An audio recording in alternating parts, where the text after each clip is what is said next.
शाम 5 बजे संसद भवन में मिडिल ईस्ट के तनाव को लेकर सर्वदलीय बैठक हो रही है और सरकार की तरफ से रक्षा मंत्री राजनाथ सिंह, गृह मंत्री अमित शाह, जेपी नड्डा, किरेन रिजिजू रहेंगे। इसके अलावा विपक्ष के भी सभी दलों के फ्लोर लीडर्स को आमंत्रित किया गया।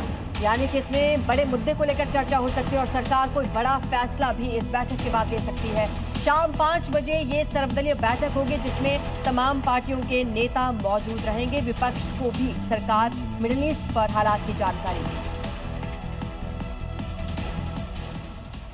सरकार ने आज शाम 5 बजे से संसद भवन में सर्वदलीय बैठक बुलाई है। बैठक में पश्चिम एशिया में जारी युद्ध और संकट की स्थिति पर जानकारी दी जाएगी। इसमें रक्षा मंत्री राजनाथ सिंह, गृह मंत्री अमित शाह और विदेश मंत्री एस जयशंकर समेत कई वरिष्ठ नेता शामिल होंगे। विपक्ष के सभी फ्लोर लीडर्स भी मौजूद रहेंगे। सरकार का मकसद राजनीतिक एकजुटता दिखाना और अंतर्राष्ट्रीय स्तर पर साफ संदेश देना है। बैठक के जरिए साझा रणनीति बनाने की कोशिश की जाएगी। और अब देखिए राज्यों से जुड़ी इस वक्त की 5 बड़ी खबरें। मध्य प्रदेश के धार में पीतमपुर औद्योगिक क्षेत्र में ऑयल फैक्ट्री में भीषण आग लग गई, जिसे फायर ब्रिगेड की कड़ी गाड़ियों ने कड़ी मशक्कत के बाद काबू किया। उसी फैक्ट्री में 10 महीने पहले भी आग लगने की घटना हुई थी। 2 लोगों की जान गई। लखनऊ के मोहम्मदपुर गांव में अतिक्रमण के खिलाफ बड़ी कार्रवाई हुई। 240 करोड़ की सरकारी जमीन को कब्जा मुक्त कराया गया। बाउंड्री वॉल बनाकर सरकारी जमीन पर अवैध कब्जा किया गया था।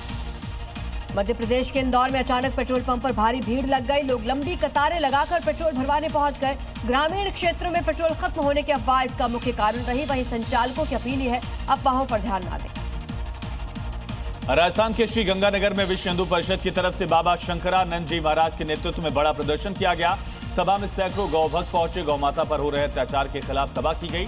5 अप्रैल तक प्रशासन ने जांच पूरी करने का आश्वासन दिया। अमेरिकी राष्ट्रपति डोनाल्ड ट्रंप का बड़ा दावा, बोले ईरान से जीत ली है जंग, जल्द करेंगे ऐलान। ईरान करना चाहता है समझौता। ट्रंप ने ईरान के सामने रखी 14 शर्तें।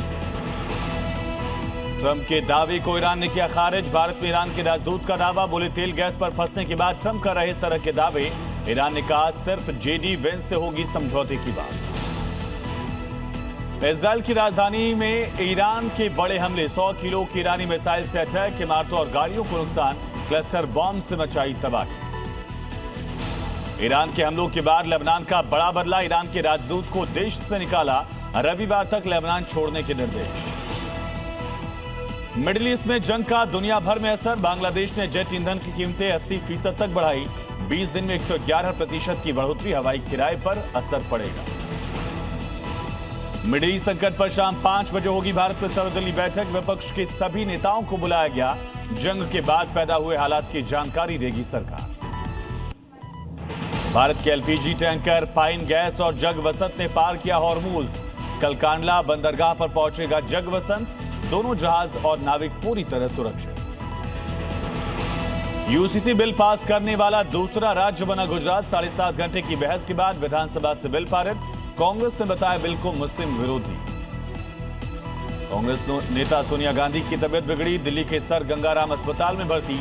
मां से मिलने पहुंचे राहुल प्रियंका। और 13 साल बाद कोमा में रहने के बाद हरीश राणा का एम्स में निधन, सुप्रीम कोर्ट ने दी थी इच्छा मृत्यु की इजाजत। गम में डूबा हरीश राणा का परिवार।